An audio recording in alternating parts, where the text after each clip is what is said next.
თავის ტვინის სიმსივნე. ეს არის დიაგნოზი, რომელიც 2 წლის და 8 თვის ანასტასია ზაალიშვილს ექიმებმა დაუდგინეს.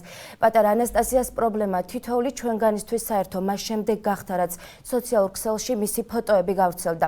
ოჯახი ჩვენგან ფინანსური მხარდაჭერის მოლოდინში არათა მცირეწლოვანი ბავშვის მკურნალობა გერმანიაში სპეციალურ კლინიკაში მოხდეს. ქრონიკის გადამღებმა ჯგუფმა დღეს ოჯახის წევრების, მკურნალი ექიმისა და რიგითი ადამიანების პოზიცია მოისმინა, რომლებიც პატარა ანასტასიას გადასარჩენად იბრძვიან.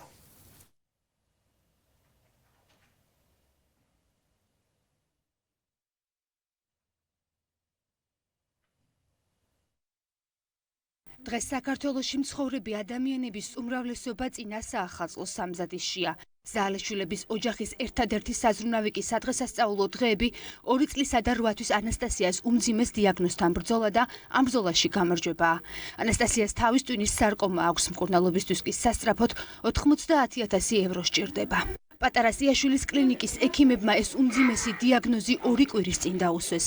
მას შემდეგ ოჯახი სამედიცინო დასკვნის მოლოდინში კვირაზე მეთხანს იყო, რათა ბავშვი გერმანიის მაღალი დონის სტაციონარში გადაეყვანათ.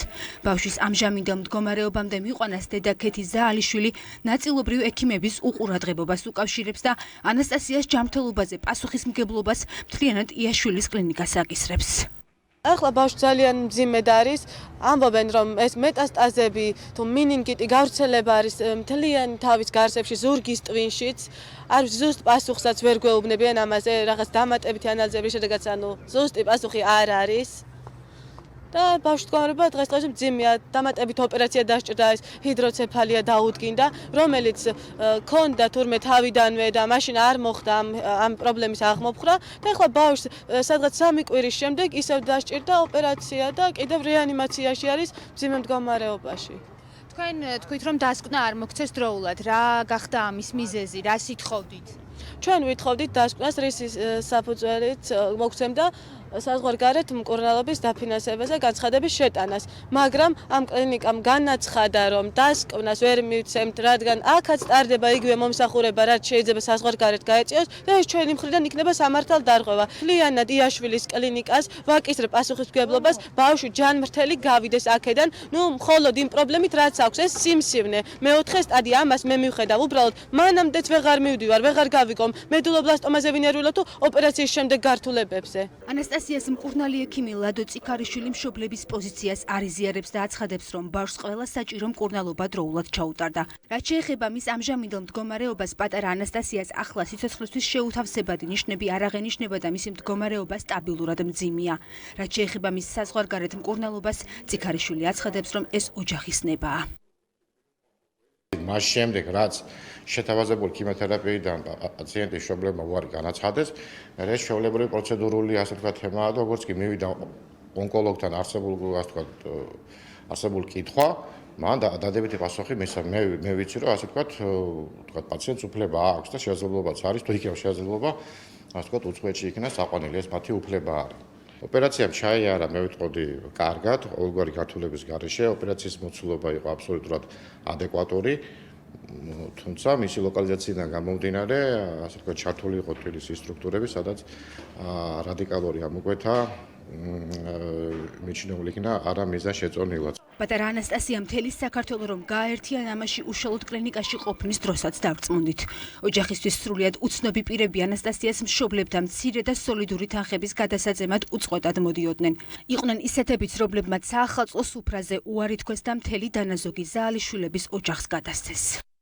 პირადად მე და ჩემმა ოჯახმა ემოციებით ლაპარაკობ თავისთავად უარი ვთქვით საახალწლო სუფრაზე და მთელი დანაზოგი თანხა გადავეცით ანასტასიას დედას, ყველა მიიღოს მონაწილეობა, რომ გადაარჩეს პატარის სიცოცხლე.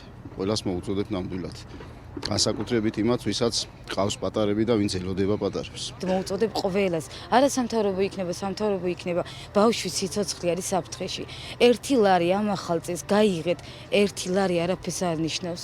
არის ყველაზე არ ვიცი, ამაზე დიდი მადლი, უფალი დაგეხმარებათ. ყველას არ გვაქვს გარანტირებული დღე არავის, ხო შეიძლება ხვალ ჩვენ დაგჭირდეს იგივე. ბავშვის სიცოცხლეს ებრძვის ძალიან გთხოვთ ყველას, მოგიწოდებთ ყველას, აბსოლუტურად გააკეთეთ მაქსიმუმი და ბავშვი გადაარჩინეთ. ესეთი რამე თუ არსებობდა კიდე საქართველოში, ქართველებში არ მეგონა რა. აი ნამდვილად არ მეგონა იმ ხელა სითბო, იმ ხელა სიყვარული ვიგრძენით, აი ამ უცხო ადამიანებისგან რომ არ ვიცი. ყოველ წუთში გვირეკავენ დახმარებას, გვთავაზობენ ყოველ, არ ვიცი, აი ეხლაც მოვიდნენ, შიგნით არიან, რომ აი თავისი წვლილი შეიტანონ ჩვენი პატარას გადასარჩენად და რა ვიცი, იმედია, ესე მგონია რომ გონია კი არა ეგრეა რომ ღმერთისგან დალოცვილი იქნება ჩემი შვილიშვილი. პატარა ანასტასიას მშობლებს მკურნალობისთვის საჭირო თანხის მხოლოდ ნახევარი აქვთ. დედების ფონდმა 100,000 ლარი შეაგროვა, 10,000 დოლარი გადარიცხა სოლიდარობის ფონდმა. ჯანდაცვის სამინისტრომ კი ანასტასიას სიცოცხლის გადასარჩენად 10,000 ევრო გაიღო. დედების მხრიდან აქტიურობა დიდია, უკვე ჩარიცხულია თითქმის 100,000 ლარი. და რა ვიცი, მაქსიმალურად ჩართულები ვართ ამ პროცესში. ძალიან გვინდა რომ ბავშვი გადარჩეს, დროულად იქნეს გადაყვანილი საზღვარგარეთ. უფრო ორიენტირებული ვართ რომ გერმანიაში წავიყვანოთ ბავშვი, რომელ კლინიკამაც იმედი მოგცა, სხვა კლინიკები სამწუხაროდ თავის-თავზე არ იღებენ პასუხისმგებლობას. ახლა ჯერი თითოეულ ჩვენგანზეა. პატარა ანასტასია რომ გამოჯამრთელდეს, ოჯახს დაახლოებით 40,000 ევრომდე კიდე სჭირდება.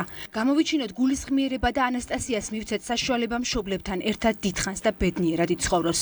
ეს კი ანგარიშის ნომერია, სადაც შეგიძლიათ ნებისმიერი ოდენობის თანხა ჩარიცხოთ, რათა ანასტასიას მკურნალობა და გადარჩენა მოხერხდეს.